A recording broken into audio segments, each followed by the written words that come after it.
on that. But before we talk about that, why don't we discuss a little bit about the granddaddy of them all? Because, James, we've got Bobby Carpenter here. We're going to bring him in because he doesn't have too much time. We want to get him in with us before we lose him. Absolutely. Bobby, what's up, brother?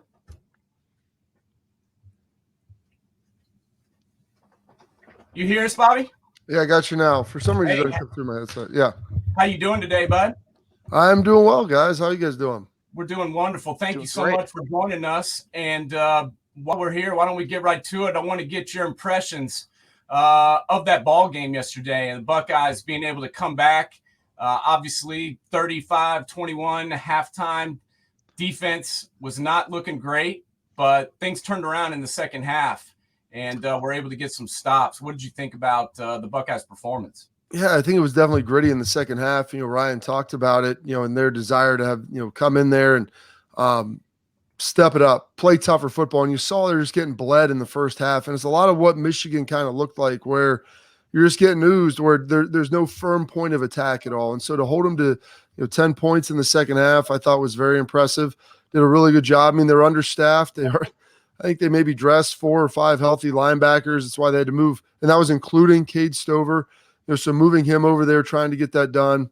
It was big time, and just really like the mentality that they had. I mean, it's hard sometimes when you're getting run over to come in at halftime, regroup, address the problems and get those things fixed. And they really did it, in a pretty big way against one of the teams I think people thought was one of the hottest teams in the country coming in with how they'd played the last 3 weeks of the season. And I think the last piece, like before the game, I'd done a bunch of media stuff and talked to a bunch of people about it. And I kind of put my number. It was like, if they can hold them to under 120 yards rushing, I was like, it should be a pretty nice game for fans to watch. You should feel good about it. It's like they can still win if they give up more yards than that on the ground, but it'll be a little bit uncomfortable. And I guess, that uncomfortable win was a 3-point victory with like 7 seconds left on the clock. Yeah, there's no doubt. And as you mentioned, they were playing a little shorthanded. I mean, Garrett opted out. We had these 5 guys that were starters on defense that were missing. Let's be honest, the defense hasn't been our strong point all year long anyway. But the linebacker position is one that very well, and that's been a struggle for us all season long. But as you mentioned, I feel like Cade Stover came in and played pretty well considering he's been a tight end all year. And then Steele Chambers is a guy that was a running back last year, and I feel like he's gotten better year by year. So talk to us just a little bit more about that position and what you see going forward with them. And also I wanted to get your take on, the defensive coordinator coming in next year, Knowles from Oklahoma State. What do you feel about that hire, and what do you think he can do with these guys on D? Jim Knowles I'll start with him first. He does a good job. They're very multiple at Oklahoma State. They're really good this year. They had, I believe every starter in their top 11 was a 4th-year player or older. So the ability to have veteran guys allows you to be multiple. And that was part of the problem this year on Ohio State is they were very young, especially at the 2nd and 3rd levels. And then when they had these injuries, you have guys like Dallas Gant, Kayvon Pope, leave in the middle of the season, veteran players who could have added something. And definitely as injuries happened and things got stretched, could have played a role, through the final 4 or 5 weeks of the season. But I think Jim Knowles, he'll get it cleaned up. A lot of it is just, watching the second half versus the first half. They were more firm against the run. They were better tacklers. Like that's a mentality. That's things that are practiced. That's things that are worked on. And those come obviously as the players improve with experience as well. So that's a big piece of it.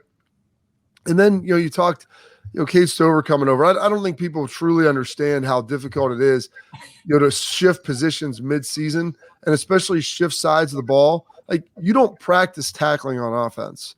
And that's your primary thing that you need to be able to do on defense. If you cannot tackle, you cannot be on the field. And so for him to switch over and do that, and I liked it. I got a chance to see him in practice. He's a big physical body, and the matchup works perfectly for what Utah liked to do, to get 2 tight ends on the field. You could get him down on the line of scrimmage, pound on that tight end wing, help give the defense an edge. He did a pretty good job. I think he had 6 tackles. Steele's coming along. He's really athletic. He can make plays. He's still getting a feel, and that's why you see some inconsistencies in his play. Some weeks it's better than others, but I think he's going to be very good, and he's shown a lot of flashes of it this far. The guy I think that stole the show yesterday was Tommy Eichenberg. And if you think at how maligned and everybody was on him, and just watching early on in the season, whether it's him or Cody Simon, then Steele, like things didn't necessarily look good early on in the year. And a lot of that was due to like some inconsistencies up front with the defensive line. And when things aren't giving you a clear picture and you're a young player, you're not all that experienced, it's going to be really difficult to handle that. And I thought Tommy and those guys came a long, long way. And, to see a guy who people were talking about how he shouldn't even be on the field and he played 80 snaps and no tackles, to have 17 tackles in a game is incredibly difficult. I mean, I don't care what type of game it is, everything, like to be able to do that. And he made some really nice plays. You saw him being more aggressive. And I try to explain to people, everybody remembers guys their last season at Ohio State. And they remember how good they were, their juniors and senior year. Very few people remember and look back at some of the growing pains. And I look at some of the struggles I had as a freshman and as a sophomore. I'd get on the field and you'd make some plays, but you'd give some up.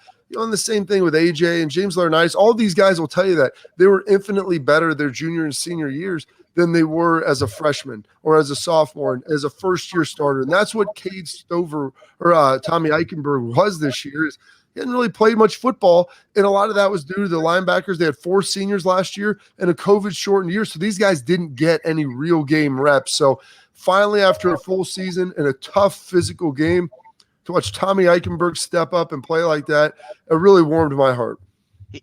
I was just going to say the same thing about him. It seemed like in the third and fourth quarter, that's the only name you kept hearing. He just kept wrapping up so well, where in the first half, it seemed like a lot of people were just trying to hit with the shoulder and just try and knock him down. And Eichenberg just had that old school mentality in the third and fourth quarter, especially. It just seemed like it was just the repeat that you kept hearing his name getting called over and over for the tackle. Yeah, and his ability to diagnose plays, shoot through there, making some in the backfield. It wasn't like they were 10 yards down the field. So, he was a big piece of that defense firming up. And I mean, I'm a true believer. It's tough to have a great defense without having great linebackers. This year, there's a little bit of struggles there, but you saw the second half, I think some flashes. And hopefully in the future, you don't have to get to that point where obviously you have a very underwhelming first half by any standard, but the ability then to step up and get the job done and get some of those key stops in the second half like that. It was very, very impressive. And I was very proud of those guys.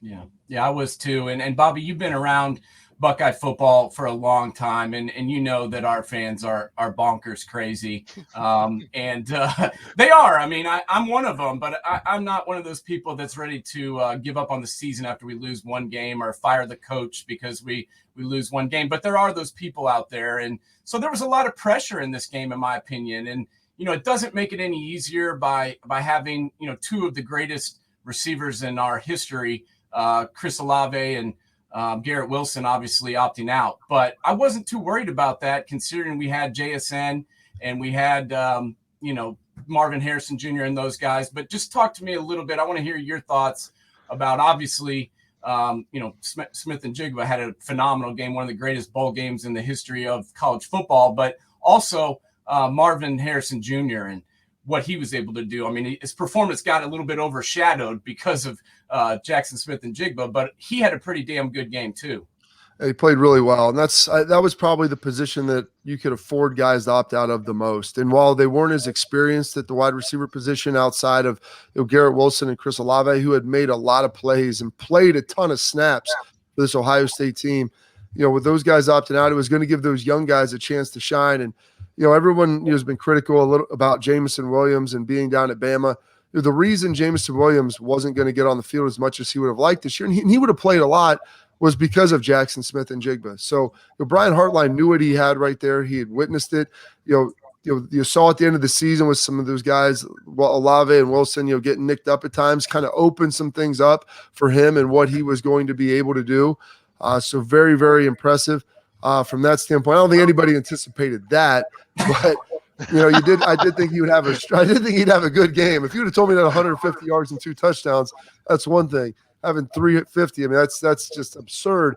But you talk about obviously Marvin Harrison Jr., what he was able to do, very, very important, did a really good job. But then also, Emeka Egbuka, I mean, he got one of his kickoff returns called back, and he's ripping those things down the line. He's really talented. You saw him make some plays. Julian Fleming made some plays. Like, they have 3 really good young guys that they're going to have to integrate into this offense next year. They're relentless workers. Brian Hartline does a great job of identifying the right type of players as far as skill and personality type and their desire to work and their desire to be part of a team and go compete. And so those guys, you're going to see this here for the next couple of years. And my hope is like just that Brian Hartline stays at Ohio State for as long as he wants. Hey, I got a question for you, Bobby. Would you, comparing old school to new school, you look at Olave Wilson and Smith and Jigba versus Glenn, Galloway, and Boston. Who do you think would be better between those two groups? I mean, that's tough. I mean, David came in. The thing was, these guys were all kind of clustered together age-wise. David was a freshman in 96. Terry was there in 97 or 95 with Joey, but didn't play a lot. I love Joey. Joey's one of the fastest players. He might be the fastest guy I've ever been around in my life, to tell you the truth. He's a remarkable athlete and absolutely tremendous. And it never got a chance to be around David all that much. I played with Terry for 2 years in Dallas. And, for a guy who I grew up watching, Terry Glenn, and then seeing him at the end of his career, I mean, he was still remarkable. For my money, the season he put together in 95, with just how offenses have changed now, how much they threw the ball, the type of passing games, there was no targeting. They didn't call PI the same way. I mean, Terry's not a big dude, and he would go climb the ladder and go get the football. And, him and Olave remind me a little bit of each other with how smooth they are with their breaks. Terry has huge hands and would catch absolutely everything. I have a hard time taking anybody over Terry Glenn just because he was the guy of my childhood that I loved watching. Yeah. And then getting a chance to actually play with him and seeing that firsthand in the NFL and like listening to other guys just rave about him and watching him take big hit after big hit and make catches. I always will have to lean on Terry, individually. As a group, those 3 guys, I think collectively with where they're at now, number of games, like they're going to have better statistics. But it's tough because you're asking me to choose against guys who I grew up watching, and really idolizing, and then guys who I've got to know who are really good players, and they're going to make some great pros as well. Yeah. We'll talk about watching guys play. I was lucky enough to live in Columbus. I played at Ohio Wesleyan, and then after graduated, lived in Columbus and got to watch Schlegel, Hawk, and Carpenter. And I shall never forget that, as you guys dominated for years. And Bobby, we really appreciate you coming on the show today. Just before we let you go, I got a last question here. What does this do for the Buckeyes, being able to come back and win this game? And, after the first half, especially, and after what happened in the game that occurred up north, how does this help the Buckeyes going forward? And what do you expect going into next year? Well, you heard everybody address it, getting that bad taste out of their mouth. Like, they're not going to forget the Michigan loss, but you at least didn't have to wait, 300 days to avenge and go get a win and feel good about something.